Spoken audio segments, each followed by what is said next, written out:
Assalamualaikum warahmatullahi wabarakatuh. Halo semuanya, perkenalkan nama saya Endah Kurniawati dari Prodi Pendidikan Biologi kelas 1A Fakultas Tarbiyah dan Keguruan UIN Sunan Gunung Jati Bandung. Baiklah, di sini saya akan memaparkan salah satu jurnal yang saya dapatkan mengenai Artificial Intelligence yang berjudul Neuroscience Inspired by Artificial Intelligence, atau dalam bahasa Indonesianya yaitu kecerdasan buatan yang terinspirasi dari ilmu saraf. Oke, sebelumnya mari kita cari tahu bersama-sama apa sih Artificial Intelligence itu. Nah, Artificial Intelligence atau kecerdasan buatan yang disingkat juga dengan AI merujuk pada kemampuan mesin untuk meniru kecerdasan manusia dalam pemecahan masalah dan pengambilan keputusan. Oke, lanjut, selanjutnya ada penerapan AI. AI digunakan dalam berbagai bidang seperti penelitian medis, otomasi industri, kendaraan otonom, dan asisten virtual. Selain itu juga ada dampak perkembangan AI ya. Nah, potensi perkembangan AI yang pesat memberikan manfaat signifikan bagi masyarakat, tetapi juga memunculkan beberapa risiko dan tantangan teman-teman. Oke, mari kita next ke materi selanjutnya, yaitu ada ilmu saraf sebagai inspirasi kecerdasan buatan.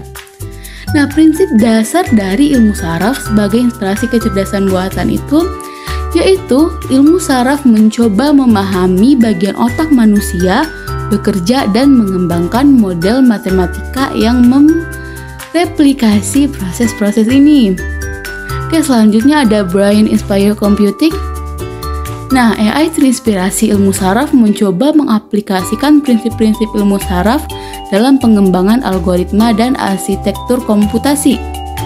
Oke, selanjutnya ada keuntungannya ya. Nah, ilmu saraf memberikan wawasan penting tentang bagaimana sistem AI dapat menghasilkan solusi yang lebih adaptif dan cerdas. Oke, selanjutnya ada model-model kecerdasan buatan yang terinspirasi dari ilmu saraf. Yang pertama tuh ada jaringan syaraf tiruan.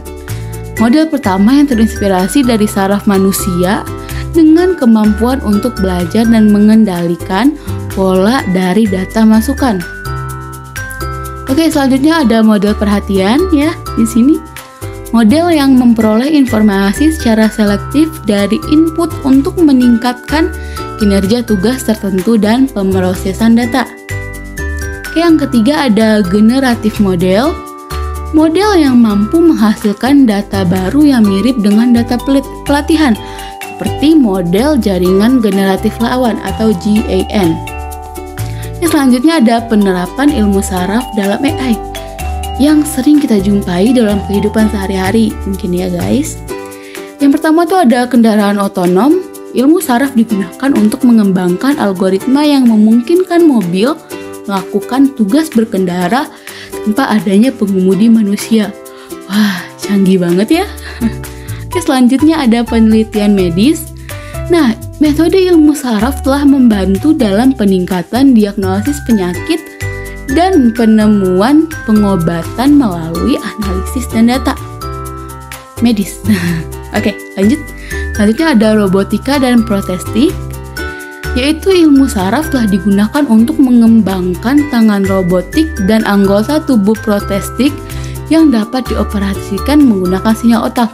Nah, seperti yang mungkin kita tahu ya guys, bahwasanya zaman sekarang itu sudah banyak restoran-restoran yang menggunakan robot sebagai pelayan mereka. Itu juga salah satu penerapan ilmu saraf dalam AI yang robotik dan protestik. Oke, next yaitu ada keuntungan dan manfaat kecerdasan buatan yang terinspirasi ilmu saraf. Yang pertama, ada peningkatan kinerja. Implementasi prinsip-prinsip ilmu saraf dalam AI dapat menghasilkan tingkat performa yang lebih tinggi dalam berbagai tugas.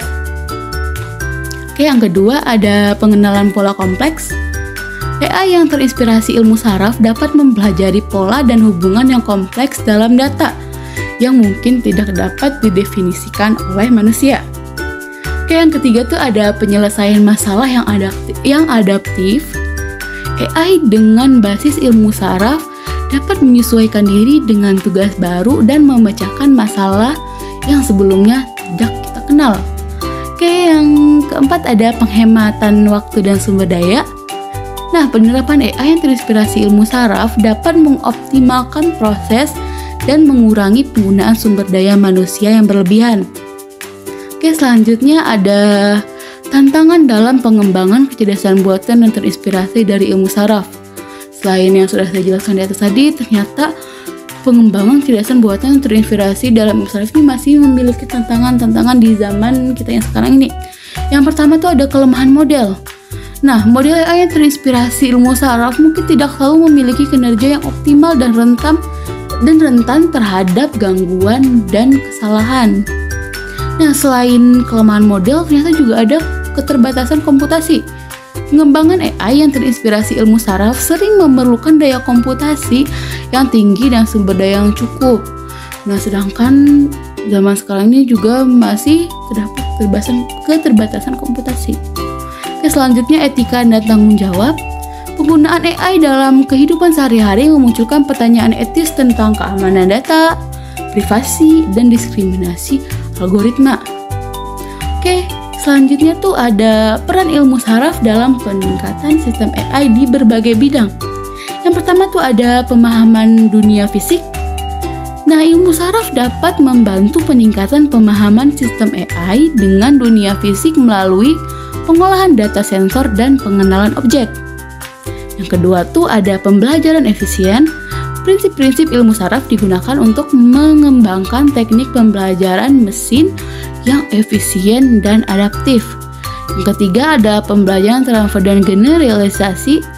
Dengan memanfaatkan pemahaman dari ilmu saraf, sistem AI dapat dengan mudah mentransfer pengetahuan dari satu tugas ke tugas lainnya dan menggeneralisasikannya. Baiklah, seperti itu. Tidak terasa ya teman-teman, kita sudah sampai di penghujung materi. Mungkin sekian yang dapat saya sampaikan. Lebih kurangnya saya mohon maaf. Saya Endah Kurniawati pamit undur diri. Wassalamualaikum warahmatullahi wabarakatuh.